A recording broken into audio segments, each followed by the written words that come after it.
ನಮಸ್ತೆ ವೀಕ್ಷಕರೇ, ಸಪ್ತಾಶ್ವ ಟಿವಿಗೆ ಸ್ವಾಗತ. ನಾನು ಶಮಿ ಶೆಟ್ಟಿ. ವಿವಿಧ ಬೇಡಿಕೆಗೆ ಆಗ್ರಹಿಸಿ ಸಿಡಿದೆದ್ದಿರುವ ಸಾರಿಗೆ ನೌಕರರನ್ನ ಸರ್ಕಾರ ಅದೆಷ್ಟೇ ಮನವೊಲಿಸುವ ಪ್ರಯತ್ನ ಪಟ್ಟರೂ ನೌಕರರು ಮಾತ್ರ ಪಟ್ಟು ಸಡಲಿಸುವಂತೆ ಕಾಣಿಸುತ್ತಿಲ್ಲ. ಈಗ ಸರ್ಕಾರ ಕೊಟ್ಟಿರುವ ಮತ್ತೊಂದು ಆಫರ್ಗೂ ಬಗ್ಗದ ನೌಕರರು ಆಫರ್ ತಿರಸ್ಕರಿಸುವುದರ ಜೊತೆಗೆ ಪ್ರತಿಭಟನೆ ಮಾಡುತ್ತೇವೆ ಎಂಬ ಹಠಕ್ಕೆ ಬಿದ್ದಿದ್ದಾರೆ. ಹಾಗಾದ್ರೆ ಸಾರಿಗೆ ನೌಕರರ ಬೇಡಿಕೆ ಏನು? ಸರ್ಕಾರ ಕೊಡ್ತಿರೋ ಆಫರ್ ಆದ್ರೂ ಏನು? ಇಲ್ಲಿದೆ ನೋಡಿ ಇದರ ಡೀಟೇಲ್ಸ್.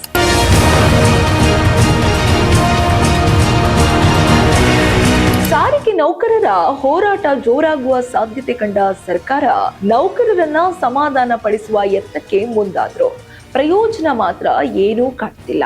ಇನ್ನು ನೌಕರರ ಬೇಡಿಕೆ ಏನಂದ್ರೆ, ಸರ್ಕಾರ 38 ತಿಂಗಳ ಆರಿಯರ್ಸ್ ಮತ್ತು 2024ರಿಂದ ವೇತನ ಪರಿಷ್ಕರಣೆ ಮಾಡಬೇಕಿದೆ. ಆದ್ರೆ ಇದಕ್ಕೆ ಒಪ್ಪದ ಸರ್ಕಾರ 26 ತಿಂಗಳ ಆರಿಯರ್ಸ್ ನೊಂದಿಗೆ 2025ರ ವೇತನವನ್ನ ಪರಿಷ್ಕರಣೆ ಆದೇಶ ಮಾಡಿ ನೌಕರರನ್ನ ಮನವೊಲಿಸಲು ಮುಂದಾಗಿತ್ತು. ಆದ್ರೆ ಸರ್ಕಾರದ ಈ ನಿರ್ಧಾರಕ್ಕೆ ಸೊಪ್ಪು ಹಾಕದ ನೌಕರರು ಇಂದು ಸರ್ಕಾರದ ವಿರುದ್ಧ ಬೆಂಗಳೂರು ಚಲೋಗೆ ಕರೆ ಕೊಟ್ಟಿದ್ದಾರೆ. ಇನ್ನು ಗುರುವಾರ ಬೆಳಿಗ್ಗೆ 10 ಗಂಟೆಗೆ ಫ್ರೀಡಂ ಪಾರ್ಕ್ನಲ್ಲಿ ಸಾವಿರಾರು ಸಂಖ್ಯೆಯಲ್ಲಿ ನೌಕರರು ಸರ್ಕಾರದ ವಿರುದ್ಧ ಪ್ರತಿಭಟನೆಯಲ್ಲಿ ಭಾಗಿಯಾಗಲಿದ್ದಾರೆ.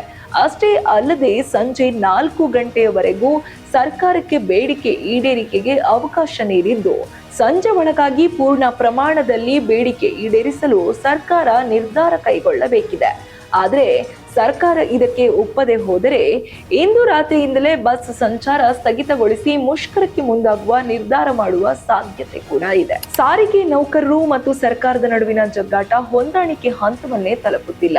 ಸರ್ಕಾರ ನೌಕರರ ಬೇಡಿಕೆ ಸಂಬಂಧ ಹೊಸ ಆಫರ್ ಅನ್ನು ಕೂಡ ನಿರಾಕರಣೆ ಮಾಡಿರೋ ನೌಕರರು ತಮ್ಮ ಸಂಪೂರ್ಣ ಬೇಡಿಕೆ ಈಡೇರಲೇಬೇಕು ಎಂದು ಪಟ್ಟಿಯೊಂದಿಗೆ ಇಂದು ಬೆಂಗಳೂರು ಚಲೋಗೆ ಮುಂದಾಗಿದ್ದಾರೆ. ಇನ್ನು ಉಪಮುಖ್ಯಮಂತ್ರಿ ಡಿಕೆ ಶಿವಕುಮಾರ್ ಅವರು ಸಾರಿಗೆ ಮುಷ್ಕರ ಮತ್ತು ನಗರ ಸಮಸ್ಯೆಗಳನ್ನ ಕುರಿತಾಗಿ ಮಾತನಾಡಿದ ಡಿಕೆಶಿ, ಸದ್ಯ ಸರ್ಕಾರ ಕೊಟ್ಟಿರುವ ಸೌಲಭ್ಯಗಳನ್ನು ಖುಷಿ ಪಡಬೇಕು, ಸರ್ಕಾರದ ಪರಿಸ್ಥಿತಿಯನ್ನು ಸಾರಿಗೆಯವರು ಅರ್ಥ ಮಾಡಿಕೊಳ್ಳಬೇಕು ಎಂದು ಮನವಿ ಮಾಡಿದ್ದು, ಹಾಗೆ ಸರ್ಕಾರಕ್ಕೆ ನೌಕರರು ಸಹಕಾರ ನೀಡಬೇಕು ಎಂದು ಅವರು ಹೇಳಿದ್ದಾರೆ.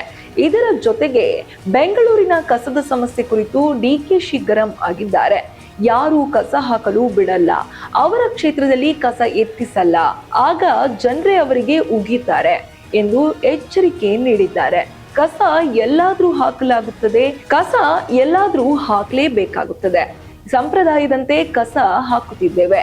ಬೇರೆ ಕಡೆ 4 ಡಂಪಿಂಗ್ ಯಾರ್ಡ್ ಮಾಡಲು ಶಾಶ್ವತವಾಗಿ ಜಾಗ ನೋಡುತ್ತಿದ್ದೇವೆ ಎಂದು ಅವರು ಹೇಳಿದ್ದಾರೆ. ನಗರಾಭಿವೃದ್ಧಿಗೆ ಸಾಕಷ್ಟು ಹಣ ಈಗಾಗಲೇ ನೀಡಿದ್ದೇವೆ. ಹೆಚ್ಚಿಗೆ ಕೇಳಿದ್ರೆ ಎಷ್ಟು ಕೊಡಲು ಸಾಧ್ಯ ಅಂತ ಮೊದಲು ಅರ್ಥ ಮಾಡಿಕೊಳ್ಳಬೇಕು ಎಂದು ಡಿಕೆಶಿ ಹೇಳಿದ್ದಾರೆ. ಇದೆಲ್ಲ ಜನರ ಕಸ, ಅದನ್ನು ನಿರ್ವಹಿಸುವುದು ಸರ್ಕಾರದ ಜವಾಬ್ದಾರಿ ಎಂದು ಅವರು ಸ್ಪಷ್ಟಪಡಿಸಿದ್ದಾರೆ. ರಾಜಕೀಯದ ಬಗ್ಗೆ ಮಾತನಾಡಿದ ಡಿಕೆಶಿ, ಚುನಾವಣೆಗೆ ಬೇಕಾದ ಸ್ಟ್ರಾಟಜಿ ಈಗಾಗಲೇ ಮಾಡಿದ್ದೇವೆ. ಈ ಬಾರಿ ಅಸ್ಸಾಂನಲ್ಲಿ ಭಾರಿ ಬದಲಾವಣೆ ಆಗಲಿದೆ. ಕಾಮಾಖ್ಯ ದೇವಸ್ಥಾನಕ್ಕೂ ಭೇಟಿ ನೀಡಿ ದೇವರ ದರ್ಶನ ಮಾಡುತ್ತೇನೆ. ಅಲ್ಲಿನ ನಾಯಕರ ಜೊತೆ 2 ದಿನ ಕಾಲ ಓಡಾಡುತ್ತೇನೆ ಎಂದು ಹೇಳಿದ್ದಾರೆ. ಇನ್ನು ಸಾರಿಗೆ ನೌಕರರ ಮುಷ್ಕರ, ಕಸದ ಸಮಸ್ಯೆ ಹಾಗೂ ಮುಂದಿನ ಚುನಾವಣೆ ಎಲ್ಲ ವಿಷಯಗಳ ಬಗ್ಗೆ ಡಿಕೆಶಿ ನೀಡಿದ ಹೇಳಿಕೆಗಳು ಇಂದು ರಾಜ್ಯ ರಾಜಕೀಯದಲ್ಲಿ ದೊಡ್ಡ ಚರ್ಚೆಗೆ ಒಂದು ರೀತಿಯಲ್ಲಿ ಕಾರಣವಾದಂತಾಗಿದೆ.